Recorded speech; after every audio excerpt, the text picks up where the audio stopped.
She sighed deeply as she set her wine glass down on the kitchen island, the soft clink echoing in the quiet apartment. My girlfriend of 7 years, Emily, looked at me with an expression I'd never seen before. Part pity, part resolve. I'd just finished telling her about the surprise I'd been planning. Front row tickets to a music festival in Portugal next summer, plus a week in a cliffside villa overlooking the Atlantic. I'd saved for months, skipping lunches out, taking extra freelance coding gigs on weekends, because she'd always talked about wanting to experience live music in Europe. "Ryan," she said softly, "we need to talk." My stomach tightened immediately. Those words were never good, especially not after I'd just laid out something I thought would make her eyes light up the way they used to. She folded her hands in her lap, staring at the marble countertop instead of at me. "I've been thinking a lot lately," she continued, "about us, about what I want, and I don't think we're heading in the same direction anymore." I set my fork down, the pasta I'd cooked suddenly tasting like cardboard. "What do you mean?" She finally met my eyes. "I care about you. A lot. You've been amazing to me. But I feel like we've become comfortable. Too comfortable. And I've realized I want more than comfort right now. I want excitement, passion, something that feels alive." The room felt smaller. I'd heard her complain about routine before. Little comments about how our weekends were always the same. Grocery runs, Netflix, maybe a walk in the park near our place in Seattle. I tried to change that. I'd booked cooking classes, suggested spontaneous road trips up the coast, even looked into dance lessons because she once mentioned wanting to learn salsa. But every time, she'd had an excuse. Tired from her job as a social media manager, busy with friends, or just not in the mood. "Is there someone else?" I asked quietly. She hesitated, then nodded. "His name is Dylan.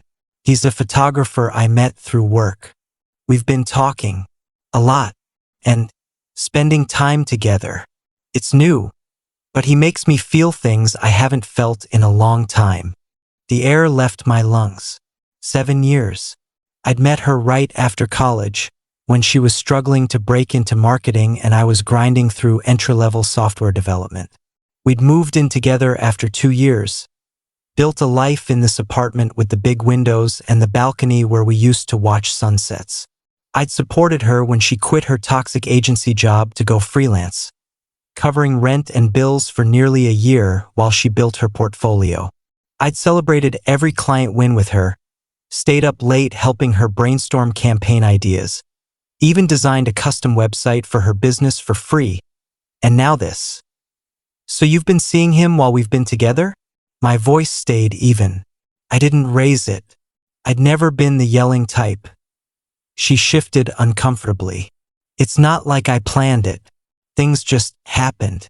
We haven't been connecting the way we used to, Ryan. You have to admit that." I thought about the nights I'd come home late from debugging code, only to find her already asleep. The weekends she spent at brunches that lasted until evening. The way intimacy had faded to almost nothing over the past year. I'd blamed work stress, the rainy Seattle winters, anything but us drifting apart. "I booked the Portugal trip for us," I said, "to reconnect, to give you the adventure you kept saying you wanted." She looked down again. "I know, and I feel terrible about the timing, but I can't pretend anymore. I think we're better as friends. Honestly, friends." The word landed like a slap. She kept talking, her voice gentle but firm. "You're steady, reliable, thoughtful. You'll always be important to me. We have so much history.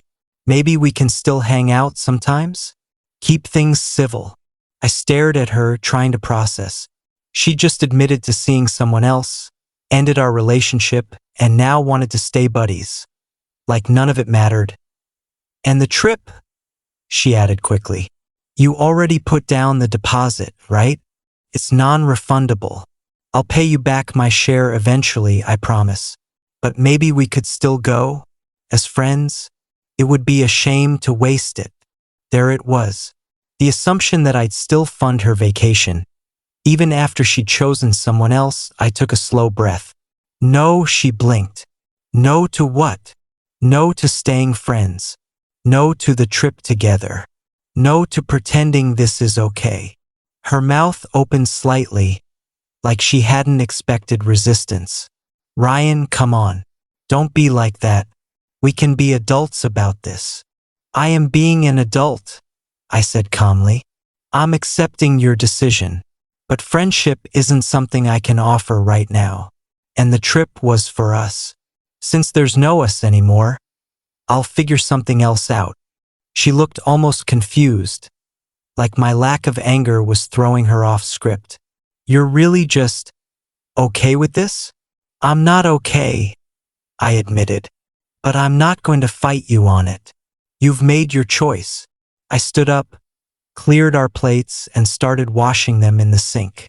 She watched me for a moment, then grabbed her purse. I'll stay at Sarah's tonight, she said. Give you some space. I nodded without turning around. That's probably best. The door clicked shut behind her 20 minutes later, and the silence settled in like a heavy blanket. I didn't sleep that night. I sat on the balcony with a beer, staring at the city lights, replaying every moment I'd missed. The late nights she claimed were work events.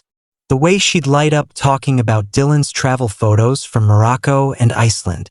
The gradual shift from we to I in her conversations about the future. I'd always thought my steadiness was a strength. I wasn't the guy who planned wild weekends or posted dramatic sunsets on social media, but I showed up every day. Through job losses, family illnesses, her anxiety spirals. I'd been her safe place. Apparently, safe had become boring. The next morning, I texted my sister, Brooke, and asked if I could crash at her place for a few days. She didn't ask many questions, just said the guest room was mine. I packed a bag, left a note about handling logistics later, and left the apartment key on the counter. Emily texted that afternoon. Hey, hope you're okay. Can we talk about splitting stuff soon? Also, any chance you'd consider letting me use your half of the villa deposit? I could really use a break right now. I didn't reply. I spent the next week at Brooks, working remotely, going for long runs along the waterfront, and slowly untangling our shared life. I transferred my half of the savings account to a new one, canceled the joint credit card, emailed the landlord about removing my name from the lease early. Every step felt deliberate, quiet, final. I didn't post anything online. Didn't vent to mutual friends. Just moved forward. Brooke tried to cheer me up with takeout and bad movies, but mostly she just let me be. You're handling this better than most people would, she said one night. I'm not handling it well, I told her. I'm just not handling it loudly. About 3 weeks later, I heard through a mutual friend that things with Dylan hadn't lasted. Apparently, the passion burned bright and fast.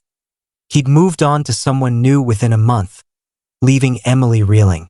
She'd taken time off work, posted cryptic quotes about betrayal, and started reaching out to old friends for support. Then the messages started. First, a long text. I've been thinking about you a lot. I miss our talks. Miss coming home to you. Dylan was a mistake. Can we get coffee? As friends? I left it on read. A few days later, a call from her mom. Ryan, sweetheart, Emily's struggling. She knows she messed up. Maybe give her another chance? You two were so good together that I politely thanked her for her concern and ended the call. Then Emily showed up at my office building one afternoon. I was heading out for lunch when I saw her waiting near the entrance, holding 2 coffees, my usual order. Ryan, she said, offering one. Please, 5 minutes. I accepted the coffee but kept walking toward the park nearby. She fell into step beside me. I was wrong, she began. Completely wrong. Dylan was exciting at first, but he was selfish. Unreliable. He bailed the moment things got real. You were always there. I took that for granted. I sipped the coffee. It was exactly how I liked it. Oat milk, 1 sugar.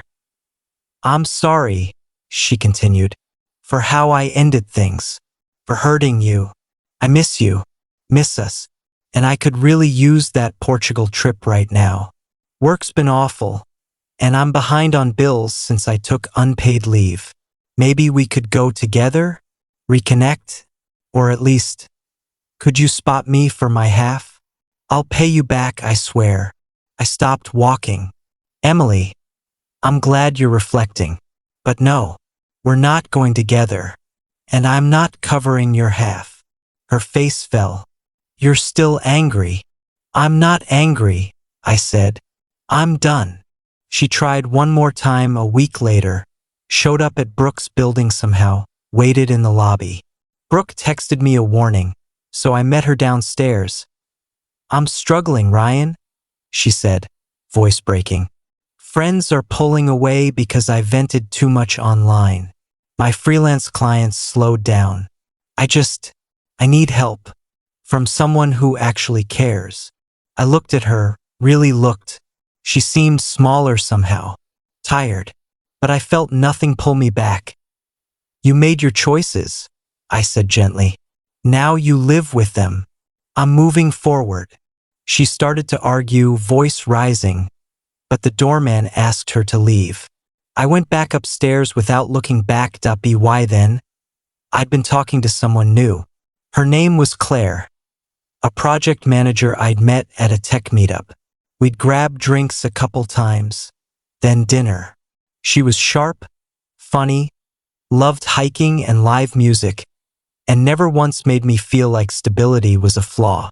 When I mentioned the Portugal villa, still booked, deposit paid, she didn't assume anything. She just said, "That sounds incredible. I've always wanted to go to a European festival." A few weeks later, I invited her to come with me. She said yes without hesitation, offering to cover her own flights and half the remaining balance immediately. No promises needed. No entitlement. We flew out in early summer.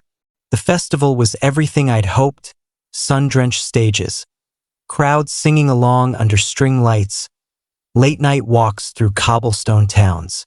Claire and I danced until our feet hurt, shared bottles of wine on the villa terrace, watched the ocean crash below us. One morning, as we checked in at the airport for the flight home, I spotted Emily across the terminal.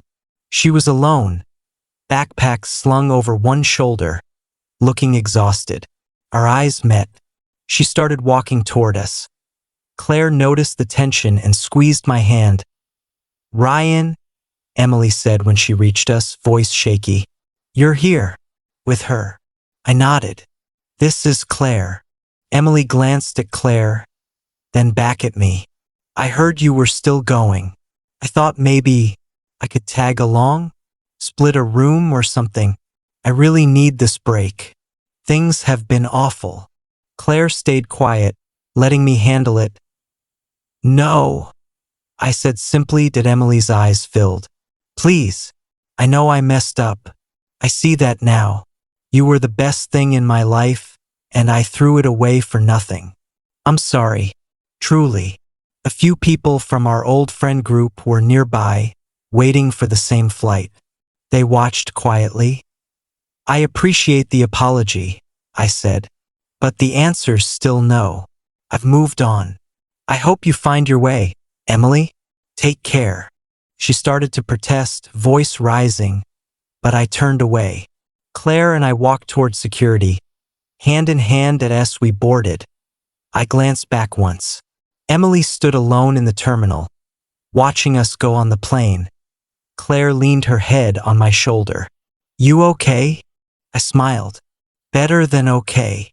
The photos from that trip, us laughing on cliff paths, dancing under festival lights, sharing sunrise coffee on the balcony, went up on my private Instagram later. Mutual friends saw them. Word got around that I never heard from Emily again. Sometimes the quietest endings are the strongest ones. Kindness isn't weakness, and the best way to move forward is simply to keep walking toward something real.